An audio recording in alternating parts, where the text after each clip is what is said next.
address and briefing will begin in 2 minutes. For the journalists joining us in the digital press room, if you would like to ask a question during the Q&A portion, you can click the Raise Your Hand button. When you are called upon, we will unmute your microphone, and then you also will have to unmute your microphone.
Hoosiers, it was 8 weeks ago when I first spoke to you about the unprecedented scourge attacking our state and the steps that we would take to fight it.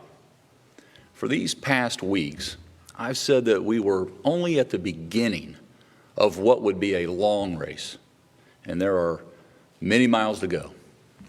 Today, I can report that thanks to the discipline and actions of 6.7 million Hoosiers, we are ready to move ahead in a measured way. I want to share those measured next steps that we'll take together to begin to reopen our state. But first, before I do that, I need to say at least a few words of remembrance and appreciation to reflect on those we've lost and to thank the heroes who've been on the front line saving lives, every one of them, despite great personal risk.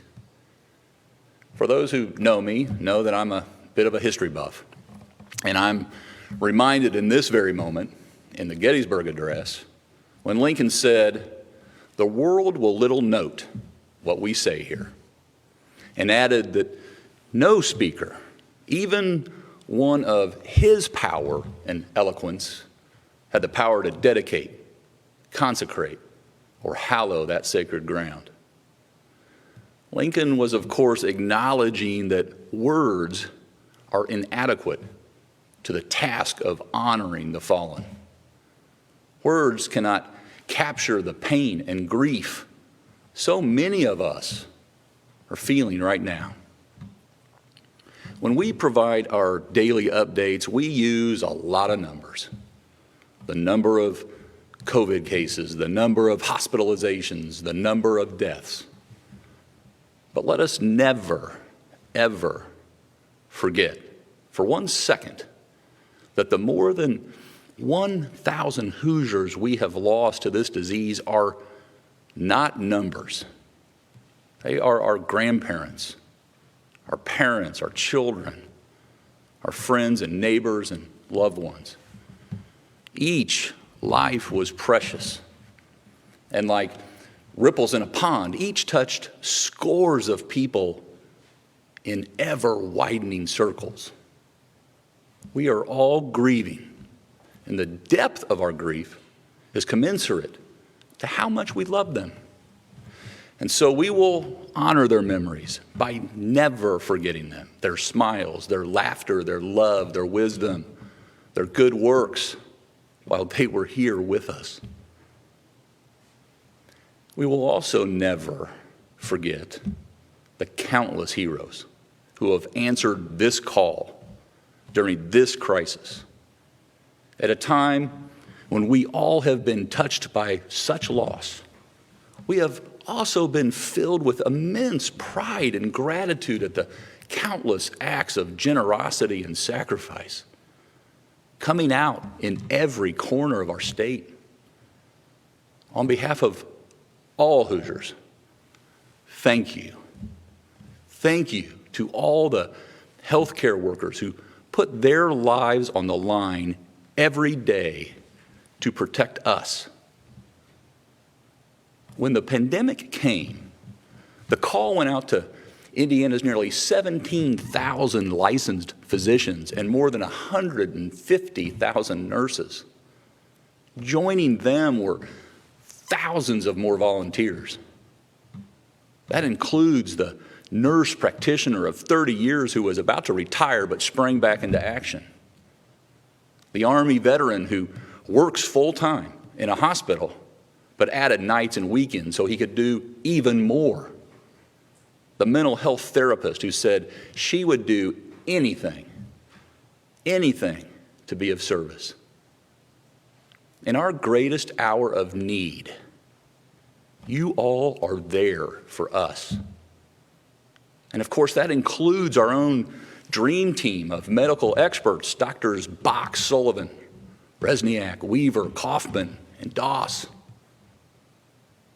The Lieutenant Governor and I, thank you. And we also share our appreciation for all those essential workers who are keeping us safe, keeping us fed, keeping the lights on, keeping the shelves stocked. Our police officers and our firefighters, our farmers and food producers and supermarket cashiers, our long-haul truckers and delivery drivers and trash collectors, folks we took for granted just a few months ago. All of you are working unselfishly so we can continue to be living without a far worse disruption. I share our appreciation for the ministers and priests and rabbis and imams and all those who are comforting us in our suffering and grief. I also share our appreciation for everyone who has taken this virus seriously and kept their distance despite the hardships. Your patience and discipline have helped keep the terrible toll from being even worse. Finally, I want to share my appreciation to all Hoosiers for rising together in our time of crisis. There have been too many acts of caring, kindness, and ingenuity to share right now. Everything from companies and individuals donating food and money to making needed medical equipment and researching treatments and testing to working overtime to do whatever it takes to serve those most in need. But I think it was Captain John Melling of the Fishers Fire Department who captured it best. The good captain said, "For all the madness this pandemic has wrought, it has also brought out a deeper humanity and empathy than the likes most have seen in this lifetime. It is an honor serving a community in a state which not only touts Hoosier hospitality, but lives it." John's comments are not isolated. All across Indiana, we have witnessed a spirit of cooperation and caring for others that has touched my heart. May this spirit of appreciation for one another carry on long after the torment of COVID-19 is behind us. We are doing this together, and together we will overcome this disease and come out a stronger Indiana.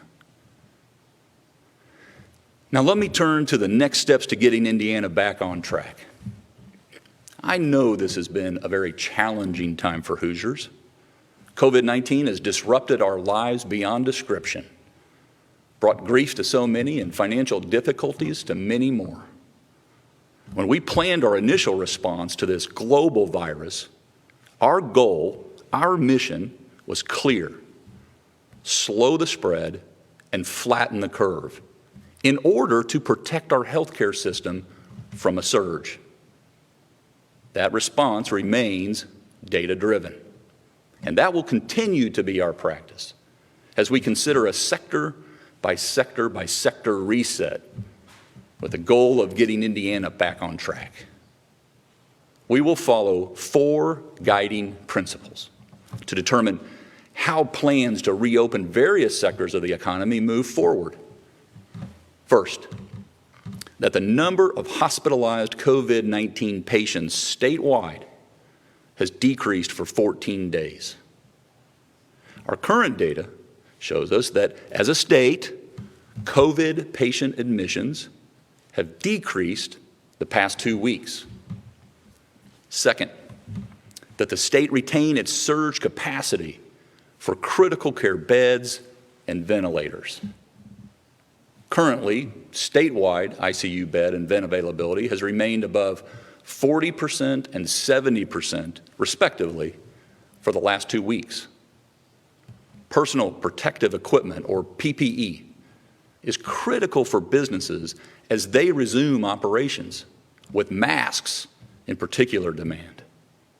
The state is working with Hoosier companies that have already converted their lines of work to PPE or currently supply such materials.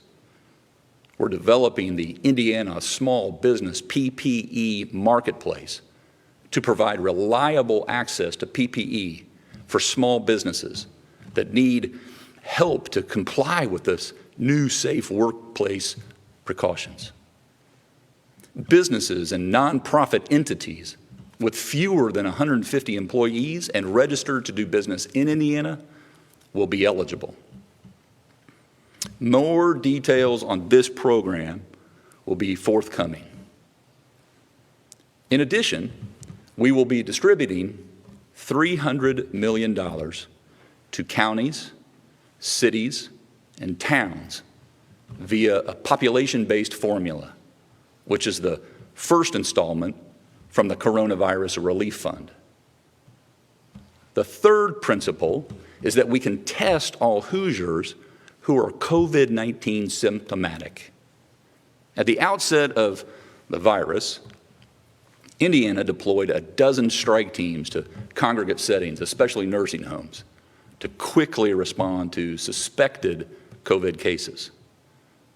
These teams will continue to play a vital role in keeping Indiana on track and will focus on detecting new cases as early as possible.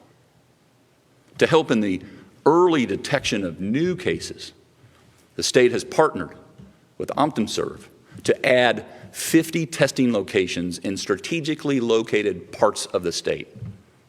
These sites will enable over 100,000 more Hoosiers to get tested per month and aid in the early detection of new cases. Hoosier employers, employees, and consumers can have confidence anyone concerned they may be sick due to their symptoms or having been in contact with someone who is will have the ability to get tested. Which leads me to my fourth and our guiding principle for getting Indiana back on track, which is to contact all individuals who test positive for COVID-19 and expand contact tracing. We will aggressively track new cases through a centralized contact tracing program to help slow the spread of the virus.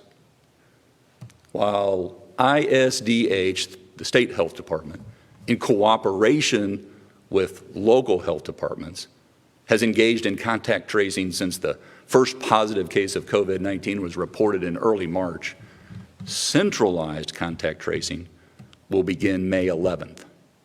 This will enable us, the state, to ensure all future cases are tracked and recorded in a uniform and timely fashion. All Hoosiers who test positive in the future will receive a text, email, and a call from one of the state's over 500 contact tracers currently being onboarded.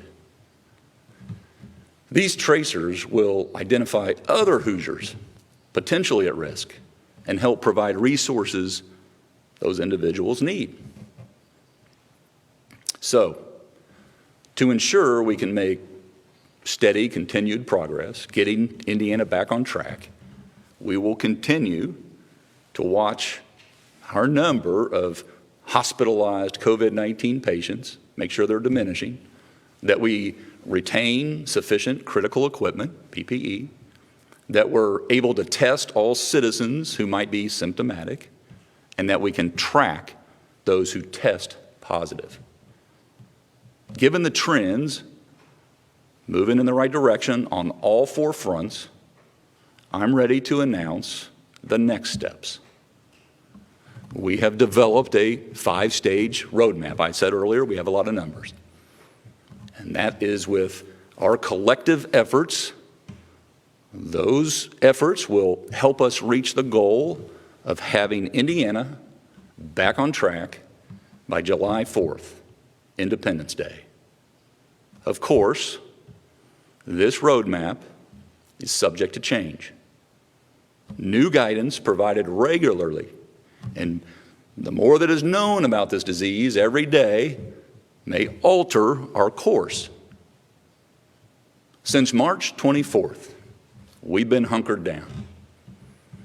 We're calling this stage, Stage 1. During this time, essential manufacturing, construction, infrastructure, government, business, healthcare, and other critical businesses and operations have been open, while K-12 school buildings remain closed and all their activities canceled. Since Monday, Hoosiers have been able to resume having elective medical procedures. Stage 2 will roll out over the next 3 weeks. Nearly all of Indiana will move to Stage 2 this Monday, May 4th. Marion and Lake, our two most populous counties, may begin Stage 2 on May 11th to ensure our new testing and contact tracing programs are up and running. Cass County, which recently had an outbreak, may start Stage 2 on May 18th to make sure they don't overwhelm the area healthcare system. As we work to get back on track, we must still protect the most vulnerable among us. That's why in Stage 2, Hoosiers 65 and over, and those with high-risk health conditions who are the most susceptible to the coronavirus, should remain at home as much as possible. In Stage 2, we'll be easing restrictions in, again, a measured way. Although local governments may impose more local strict guidelines as those conditions dictate. We are lifting the essential travel restrictions and permitting social gatherings of up to 25 people, following the CDC's social distancing guidelines. State government offices will begin to open for limited interaction with the public. In addition, the remaining manufacturers, industrial, and other infrastructure operations that had not been considered essential will also be able to open. Retail and commercial businesses will open at 50% capacity. Examples would include apparel and furniture, jewelry, and liquor stores that have been operating as curbside or delivery only. Shopping malls may open at 50% capacity, with indoor common areas restricted to 25% capacity. Restaurants and bars that serve food may open starting May 11th at 50% capacity, but bar seating will remain closed. Personal services such as hair salons and barbershops nail salons, spas, and tattoo parlors also may open May 11th by appointment only and must follow social distancing guidelines. Those who work in office settings are encouraged to continue to work remotely whenever possible. In fact, if anyone can work from home, we encourage you to do so. Before I discuss stage 3, let me make this one point clear. Starting May 8th, for all 92 counties, Indiana worship services may also convene following specific social distancing guidelines. While those 65 and older and those at elevated risk will be asked to stay home. Our preference, my preference, is that you continue virtual and outdoor services. And church leaders, we need you to keep your congregations safe. If health indicators remain positive, on May 24th, we'll move to stage 3. Individuals at risk, including those over 65, may venture out cautiously. Those who can work remotely should continue to do so. Social gatherings of up to 100 people may occur. Retail stores and malls may move up to 75% of capacity. Movie theaters may open at 50% capacity. And mall common areas, such as food courts and sitting areas, may further open at 50% capacity. Playgrounds, tennis courts, basketball courts, pools, campgrounds, and gyms and fitness centers may open with restrictions and social distancing. All the while, we will be constantly monitoring what is happening in every community across our state, real time. We will be looking at hospital admissions, how many ventilators and critical care beds are available in each region, our capacity to test more Hoosiers, and how our contact tracing system is working. That is the data that has guided us every day since this emergency began. And we're not going to let off the gas now. We will continue to monitor every day.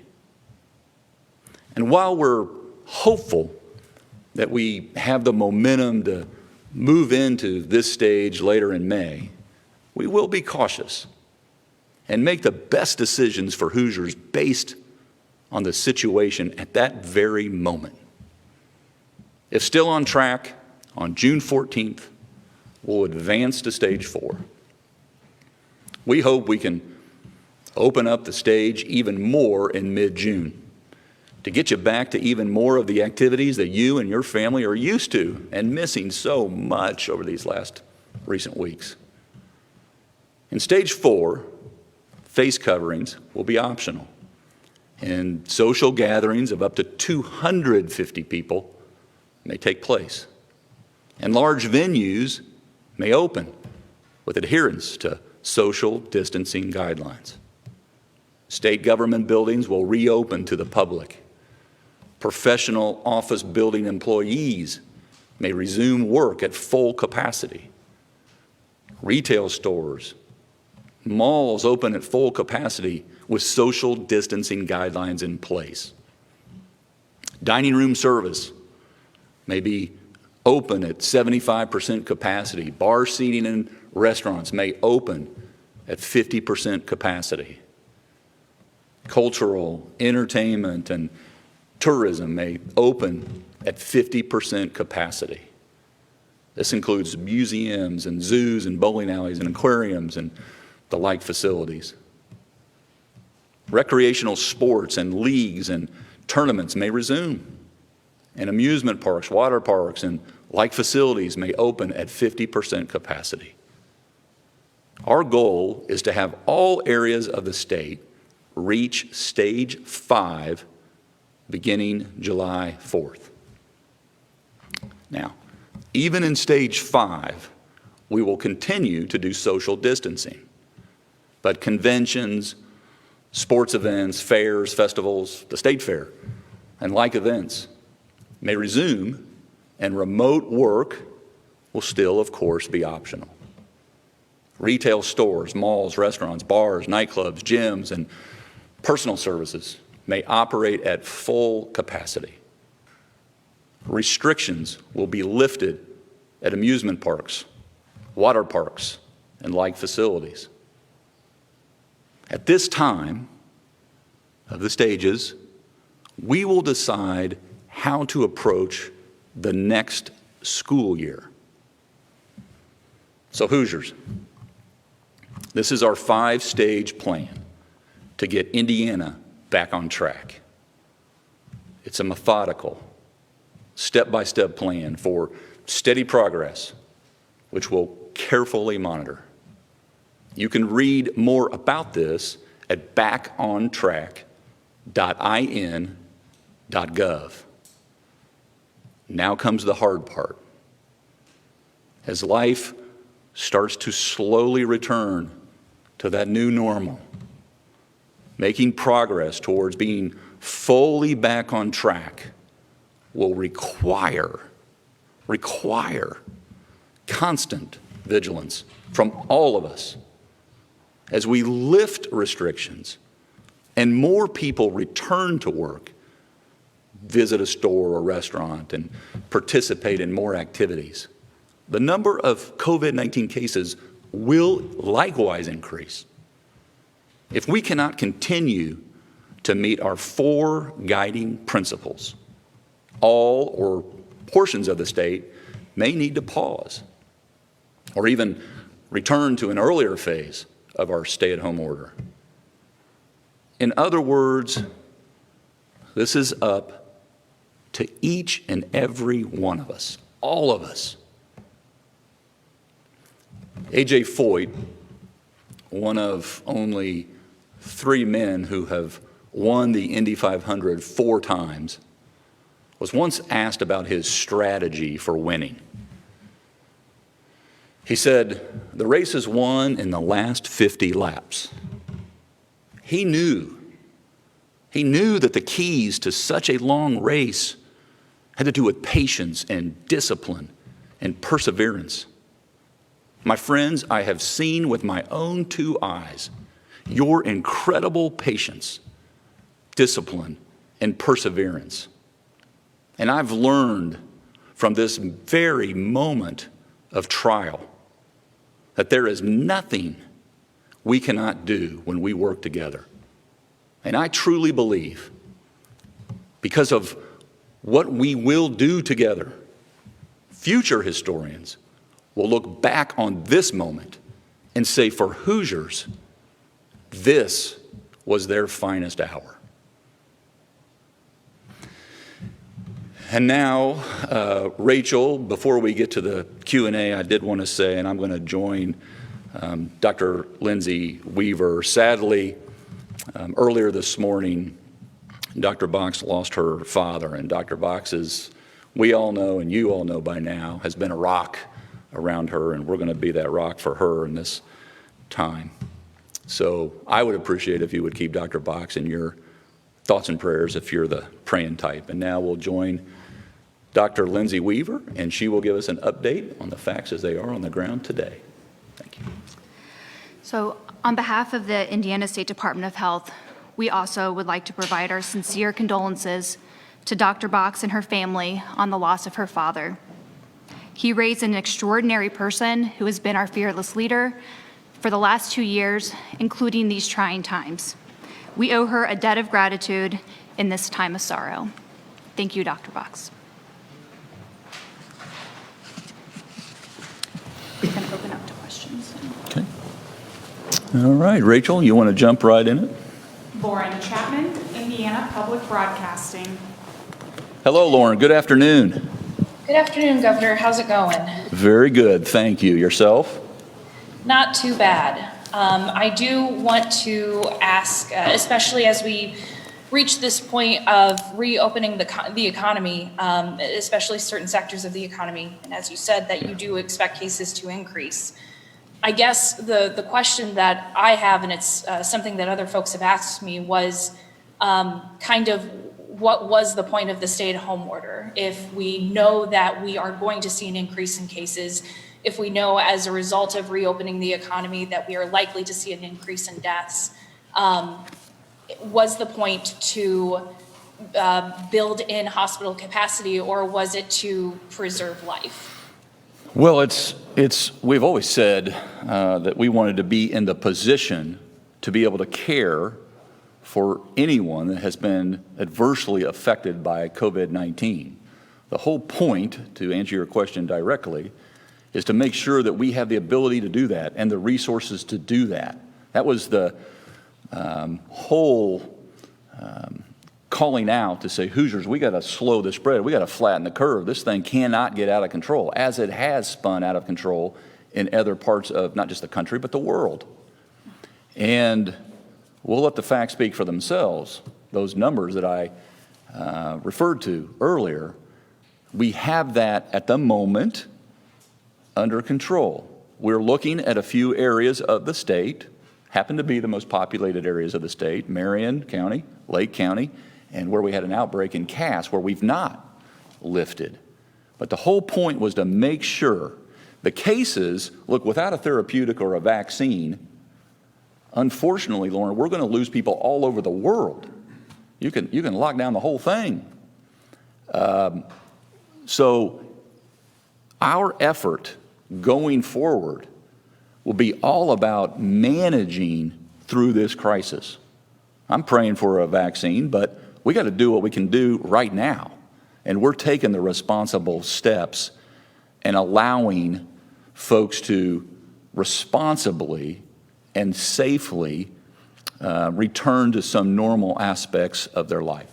You want to comment more from a medical perspective? Right, yes, I agree. So the thing that was most important to us is that we know how to protect those who are most at risk. And so by doing everything we did, we are protecting people who are older than 65, people with medical problems.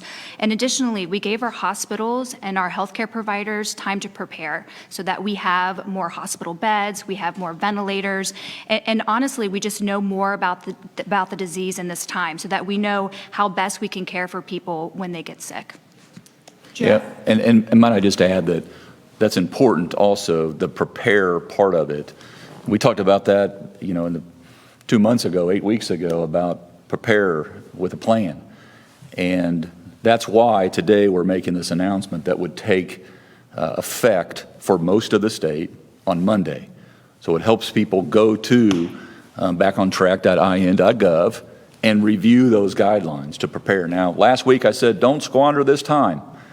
Let's prepare to reopen as we can safely. Jeff with the South Bend Tribune. Good afternoon, Jeff. Good afternoon, Governor. Dr. Box, I'm very sorry for the news of your father. Thanks, Jeff. Up here in northern Indiana in the South Bend area, there's been a lot of anticipation of your announcement today because South Bend's mayor, James Mueller, and Dr. Fox, who you had on your panel here the other day, feel that they're not ready up here as you are down there and what you view the rest of the state as to reopen. They say that hospitalizations are still increasing in the South Bend area, as are positive cases. Repeatedly, again today, you said that there will be the ability for local communities to impose more strict regulations than what you're allowing in these steps that you're rolling out here today. Sure. Can you talk specifically about what power they would have to set their own restrictions locally, statutorily or? Well, they long have, and this has been the case previous as well. I have said that my reflex will be to support a local official, in your case, who you're referring to, a mayor, But we'll continue to partner with local prosecutors, et cetera. If they have more than those 4 guiding principles and they're measuring other items and take those into account, we'll in all likelihood support. I've said that in Decatur County, I've said that in Marion County, and we'll continue to take that very same approach. They have to act. Joe, you want to comment on that just local-state relationship and how we won't interfere with local jurisdiction if they want to take it further or stricter than us? Absolutely. So under Indiana law, and we've put it in the executive order, I think we put a specific provision in the second stay-at-home order, in part because we had received questions about this. But under Indiana law, as the governor mentioned, local communities can be more strict in their requirements than the state's executive order. They can do that via ordinance or other methods. And so that is just how the law in Indiana works, and communities can take advantage of that if they think the circumstances that they're dealing with locally warrant it. Thank you.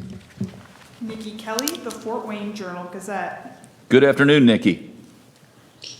Hi, I just wanted to find out, obviously, what is the enforcement of all of this? This is very complicated and detailed, and for some counties, it's different rules. Are we basically just relying on the honor system?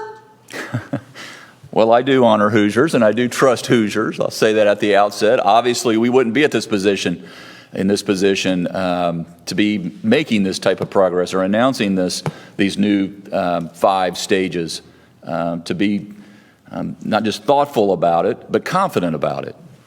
And yes, that's because 99.99% of Hoosiers have been doing the right thing and making a lot of sacrifices, by the way, in terms of their daily lives and their financial well-being, for that matter.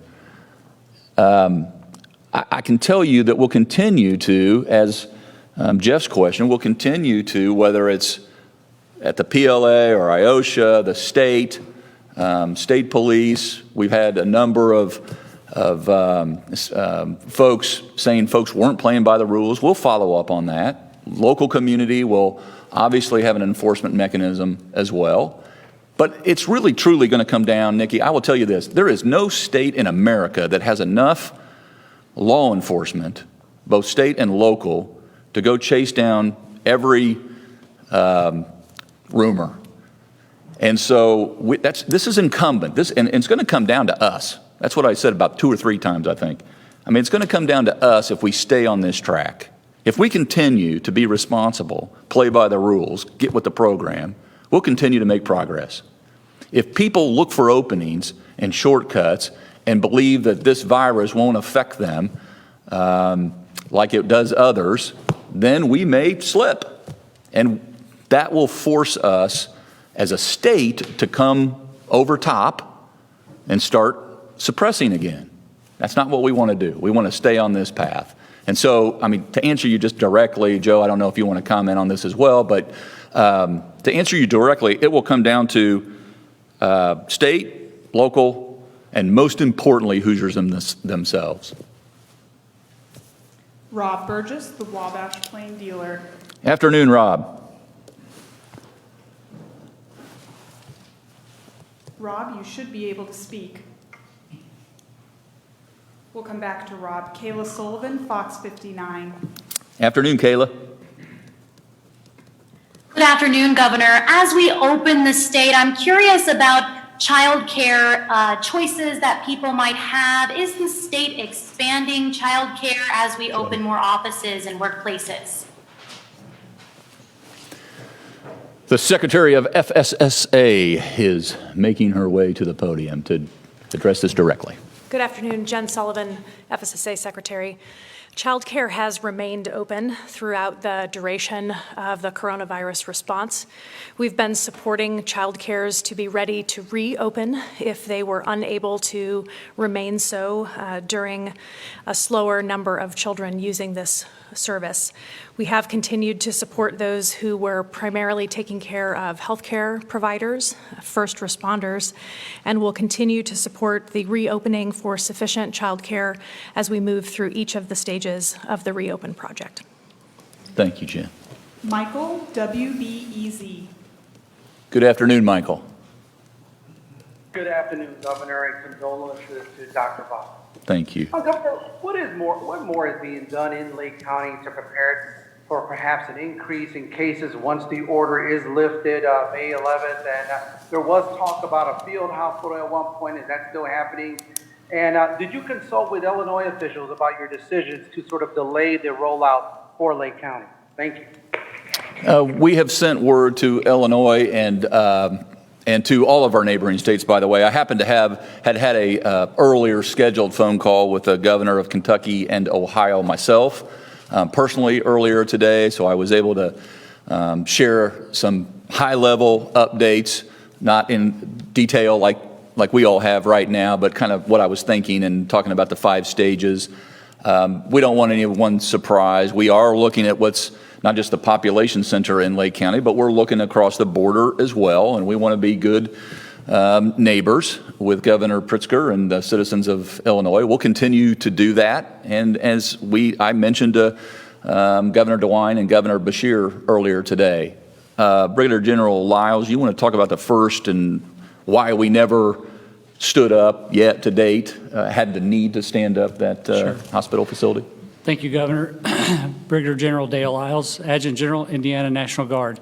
So first and foremost, we are closely monitoring all of the capacity in the entire Lake County. And by keeping an eye on that capacity, we know when we will have to surge certain assets into the Lake County area to meet the demand signals that could be generated by an influx of the virus. And so currently we've stationed excess capacity at the Gary Armory, and we have that capacity ready to put in line if needed when it's called for. And so we'll continue to monitor all the signals, and if we see the demand signals, we'll work with the local agencies to ensure that we deliver the capacity at the right time and the right place. Thank you. Eric Berman, WIBC. Good afternoon, Eric. Good afternoon, Governor, and my condolences to Dr. Box as well. Thank you. As far as the 3 counties that do not see a start to the lifting of restrictions on Monday, why just on a county level? There's a lot of travel back and forth between the donut counties and Marion County. There's a lot of travel between Lake and Porter counties. Why are those limits only in place for those 3 individual counties? Do you want to talk about the bleed or the spread or the containment and all the factors of travel that we take into consideration? Yeah, so when we look at regions of the state, we always want to pay attention to what are the typical referral patterns of different hospitals and hospital systems. And we're also looking at the increase in number of positive cases, which I do want to mention that as we begin to move about in society, we do expect to see an increase in cases. But what we want to continue to pay attention to are the other guiding principles, which are hospitals available to take in more patients? Or they still have plenty of ventilator capacity? So that's why we're delaying in those 3 particular areas, just because of the number of cases, specifically looking at Cass County. And we're in constant communication with the hospitals, the hospital leaders in those regions to make sure that if there is an influx of patients, do we have the ability to move them around so that we can make sure that everybody is best taken care of. Jacqueline Ryan, the Stark County Leader. Good afternoon, Jacqueline. Good afternoon. So my questions are related to mask wearing by the general public, and these probably would be best for Dr. Weaver, but anybody's welcome to answer. So my first question is just, what's the best method of sanitizing these masks, since maybe there's some people who aren't really familiar with what they should be doing in order to make sure that they're functional? And what advice do you have for stressing the importance of these to people who may remain skeptical about their effectiveness? Right. So the best part about wearing masks is really that you are protecting the other people around you from yourself. So as we know that there are some people who are asymptomatic carriers, that means they don't even know that they're infected. They don't have any symptoms. So by wearing the mask, if you were to sneeze or cough or breathe heavily on someone, you're actually containing those droplets from going to somebody else. So that's the most important part of wearing those masks. And my recommendations for washing is wash it after your wear. So if you are going to the grocery store or you run out to a store to pick up an item, then I would wash it after that use. Ryan Martin, the Indianapolis Star. Good afternoon, Ryan. Hey, Governor. My question is really about the current economic conditions.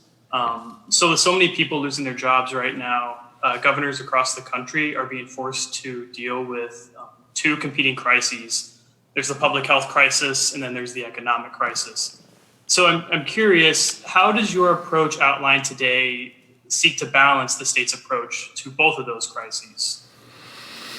Well, I mean, we've from day one taken a safety first approach to this, but we understand the well-being affects, as you mentioned or allude to, your well-being affects not just your health, but your ability to provide yourself for good health.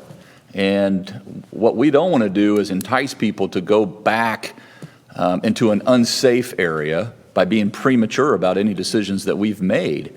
But we also don't want to be reluctant to safely re-engage and restart and get back on track. We believe that at this moment, in this phased approach, a very gradual, very methodical, step by step by step, where we'll continue to, as I said 3 or 4 times, monitor each week, each day, quite frankly. We were looking at numbers very late last night and very early this morning all over the state of Indiana. And so it's finding that sweet spot. This is a little bit of science and it's a little bit of art. And we think we got the timing right. By the way, you're going to start to see, I suspect, other states who are looking at similar numbers take similar steps. And you'll see states that don't see similar numbers not take those steps. Cassie Garrett, Whitewater Publications. Good afternoon, Cassie. Hello, how are you? Very good. And yourself? I'm good, thank you. And my sincere condolences to Dr. Box as well. Thank you. Governor, you mentioned the strategy around the testing sites and their location. And as we work towards getting to that 50 testing site goals, can you share with us a little bit about what that strategy looks like that's helping guide that decision as to where those testing sites need to be, if it's based on numbers of cases or if it's based on like a parameter so that it's available to people? And also along that same line of questioning with the testing sites, do we know yet when the portal will be open? I know that you can register 48 hours before, and there was mention of the portal and the 1-800 toll-free line coming soon. Yeah. Do we know yet when that will be available? Yep. Yes, so all great questions. First of all, we already know of about 84 sites across the state that are seeing patients to test them for COVID-19, whether it be a clinic or a drive-through. And we have all of those compiled on a map on our website, the coronavirus.in.gov.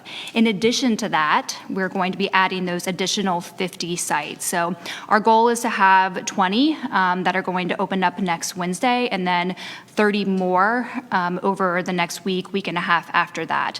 So the portal, our goal is to have that open on Monday, and we're going to add those sites to the map as well. When we were choosing locations, we based it on population as well as the number of cases in that area. And we very strategically, my team looked at the entire state of Indiana and decided where exactly do we need to focus those places.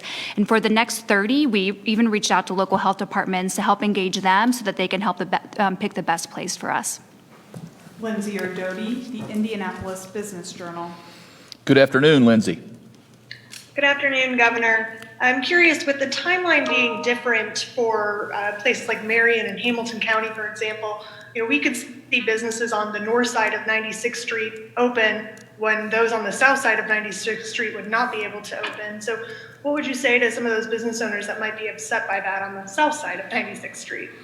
Well, I mean, again, we looked at the numbers, and you could pick a line north, south, east, west of wherever we are, and whether you're in Cass County, Lake County, Marion County, and ultimately you got to make a decision. And for Marion County, understanding that the testing that we have in place that's occurring here, understanding that the tracing program will be up and running on May 11th to have that centralized, uniform approach, we felt more comfortable with a May 11th. Now, again, I will continue to respect and work with Mayor Hogsett and his whole team. Dr. Kane will all be working hand in glove here toward the end of that lift, whether it's on our timeline or theirs, which is 4 days later. Kathy Treader, Ferdinand News. Good afternoon, Kathy. Kathy, you have to unmute your I'm mic. sorry, I clicked the wrong button. Apologize. And thank you. This has been a very informative session today, and I've appreciated all of them, Governor. Thank you, Kathy. My question is going to be for Dr. Weaver, and it's a question that has bothered me a little bit because we're getting so many different answers, and this is national actually, but affects us all. Some people say when you grocery shop, you have to take it home and wipe everything down with Clorox. Some say you do not. Some say to spray your mail with Lysol. Some say you do not. I've heard so many variables, and I feel like people would like to hear how, all of us regular people that grocery shop would love to know what we should be doing. Yeah.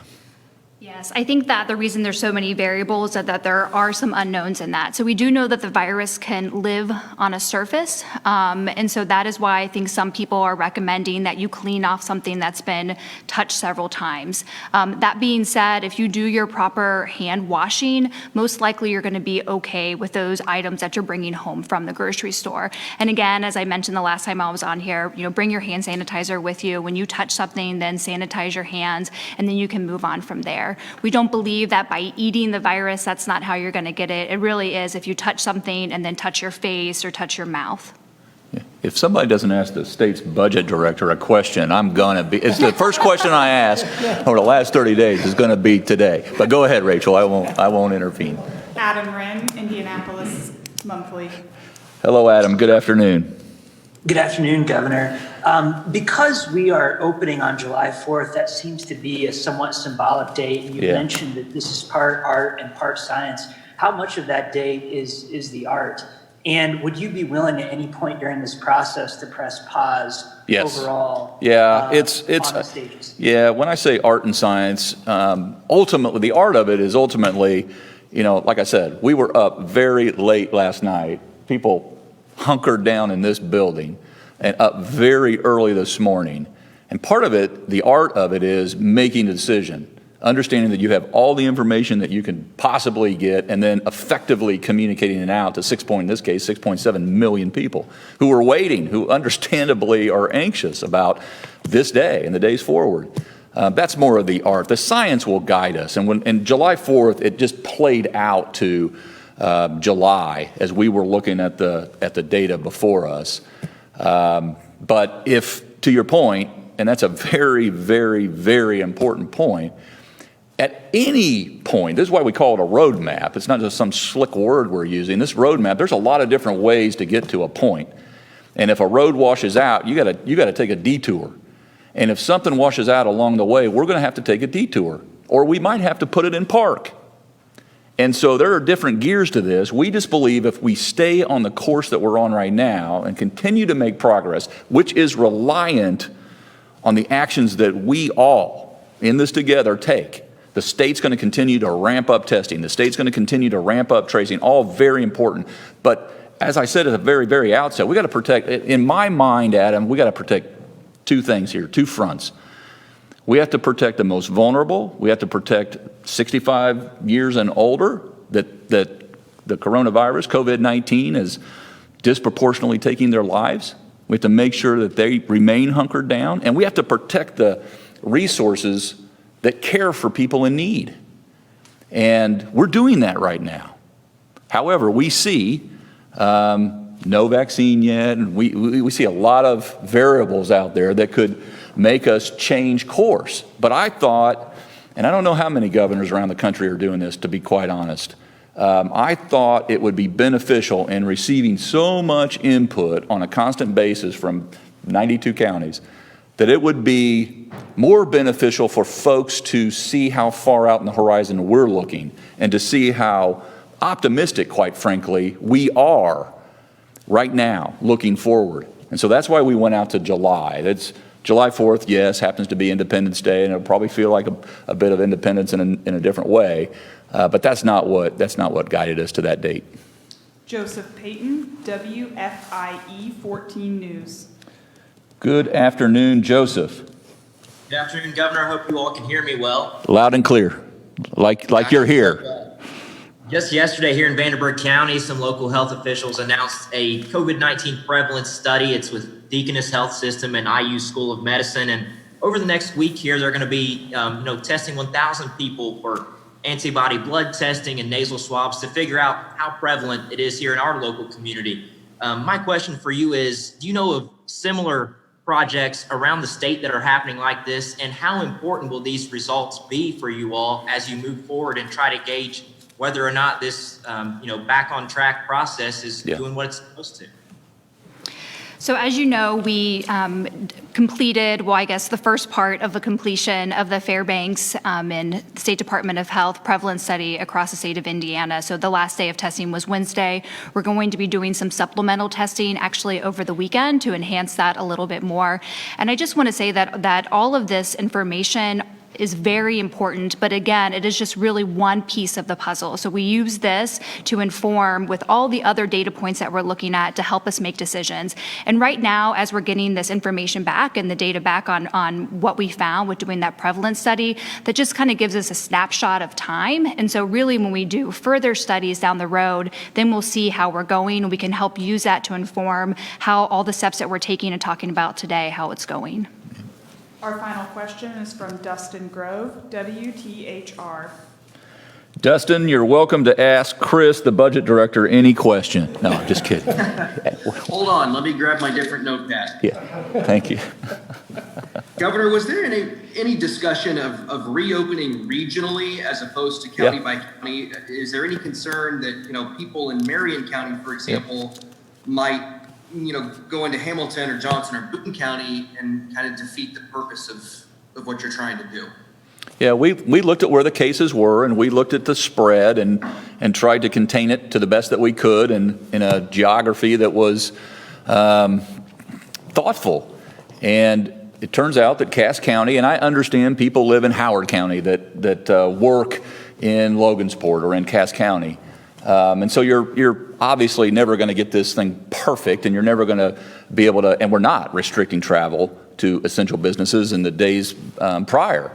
So that could have been the case anyway, but we've tried to contain this to a point to where we weren't overextending those restrictions. And Marion, Lake, and Cass, for very specific reasons that the data proves out, gave us pause. And so we'd rather get this safe and not be sorry. Thank you for joining today's briefing. Details regarding Governor Holcomb's next briefing will be sent in a media advisory.